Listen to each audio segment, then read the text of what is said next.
Hey guys, hope everything is going well. You guys know that drill. Smash that like button, subscribe if you haven't, and comment down below. Follow me on Instagram at AIH_sports. And also follow me on my finance channel at AIH Finance.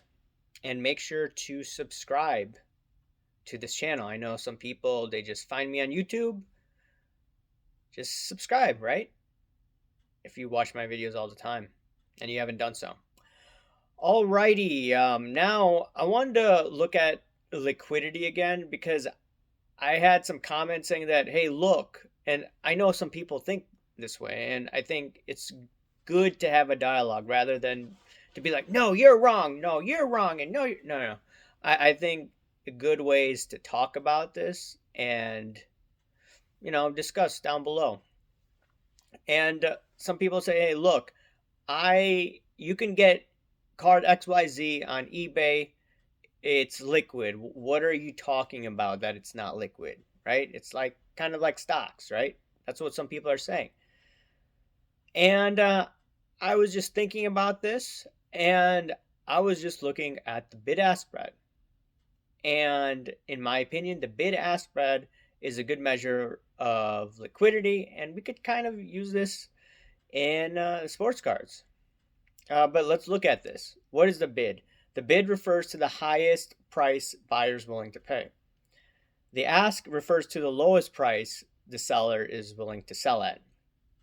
And today I was just looking at the S&P 500 just as of any moment in the day, and I noticed the bid ask spread was only 1 cent.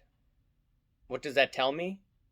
There is huge amounts of liquidity in some of these stocks and ETFs. Not every stock, by the way, is very liquid. An over-the-counter stock, aka a penny stock, well, those tend to be more illiquid. Some options, you know, those could be illiquid just depending on what option, what strike price you're at. Now, once again, I was looking at the SPY, it was maybe around 430, and it's maybe 430.00 for the bid. For the ask was 430.01. It's like a 1 cent differential, okay?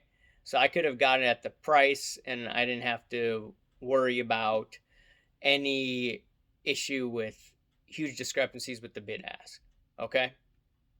Now, when dealing with sports cards, the reason why I say it's illiquid because the bid ask is very wide.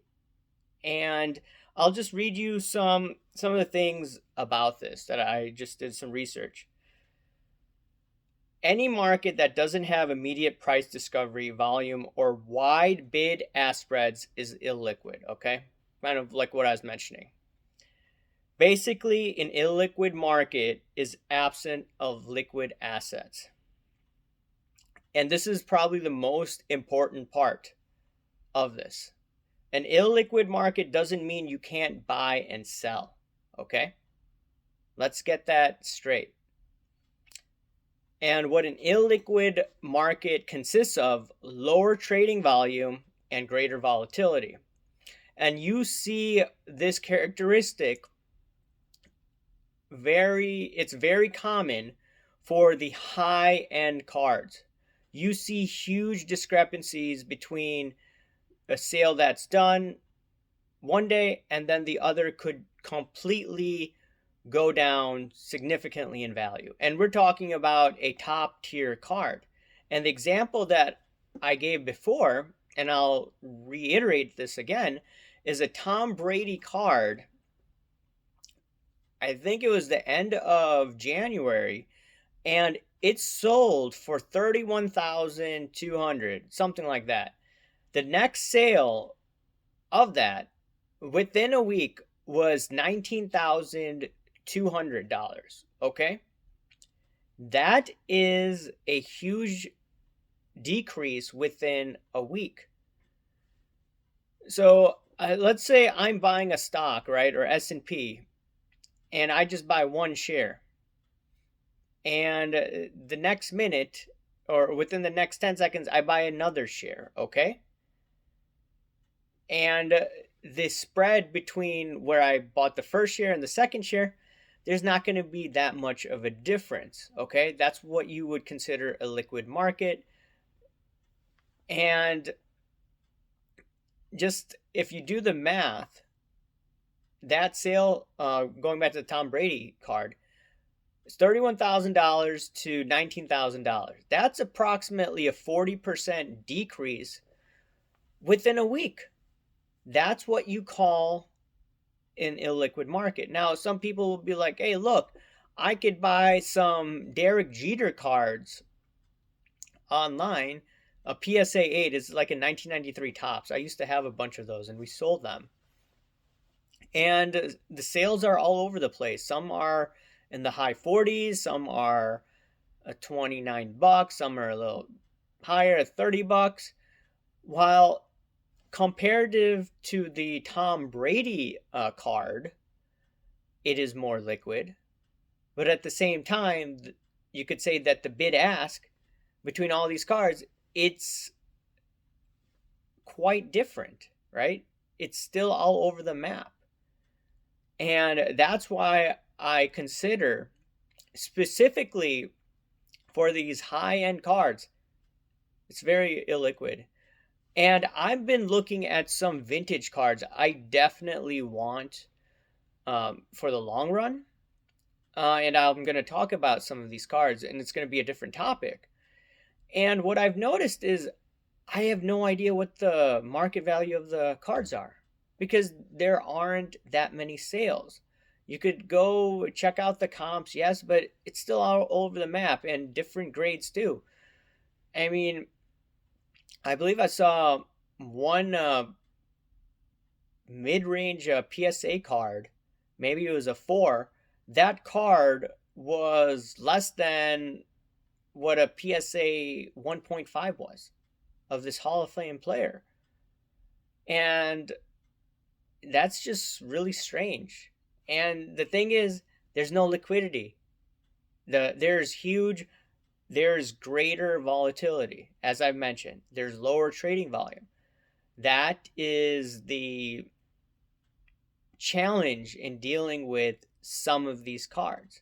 Now, someone would be like, hey, look, if you're buying these, Schwarber cards or whatever, 4 or $5, and there's not that many of them, but if someone buys them out, then the price goes up.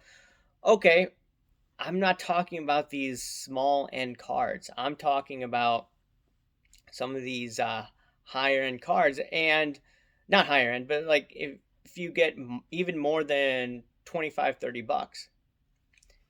And what I'm just looking at is the industry markets is trying to market themselves like, hey, we're providing more liquidity, or this is all about liquidity and we are doing a marketplace a favor, etc., etc., etc. But at the same time, they're leaving out the fact that, hey, this high-end stuff, while a lot of these cards are on fire, there's huge volatility in these. And if someone is forced to liquidate these cards, I mean, they could be in deep trouble. You know, people had to do that in 2008.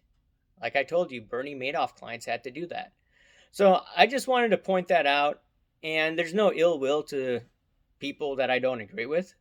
I still am all about cards, but if people are throwing down thousands and thousands of dollars, this is something you have to know. And yeah, I've talked about this in the past, but I don't think the hobby in general talks about this. And I'm just, bringing these topics out there. There are other channels that may have talked about this, but for the large part, when that boom was going on, people really didn't say that much. Anyways, guys, let me know what you think about this. Smash that like button, subscribe if you haven't, comment down below, guys. Thanks. Bye.